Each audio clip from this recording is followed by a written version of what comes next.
বাবা নেই আয়েশার, মা স্ট্রোক করে আছেন হাসপাতালে। মাকে রেখে পরীক্ষা কেন্দ্রে পৌঁছাতে দেরি হয় তার, আর এ কারণেই তাকে বসতে দেওয়া হয়নি পরীক্ষার হলে।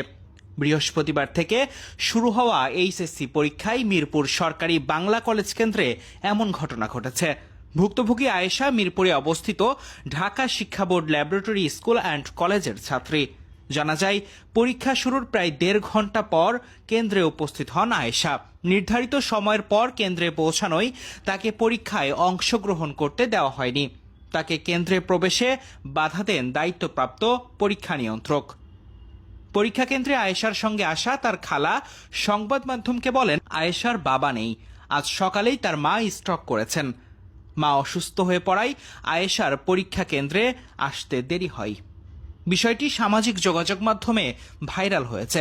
অনেকেই এই ঘটনার তীব্র নিন্দা জানাচ্ছেন। অনেকে বলছেন, মানবিক বিবেচনায় আয়েশার পরীক্ষা নেওয়া যেতে পারে। এদিকে আয়েশার আজকের পরীক্ষা না নেওয়া হলে তার হয়ে বিনা পারিশ্রমিক আইনি লড়াই করতে প্রস্তুত আছেন বলে জানিয়েছেন সুপ্রিম কোর্টের আইনজীবী, জ্যেষ্ঠ আইনজীবী ব্যারিস্টার রুহুল কুদ্দুস কাজল।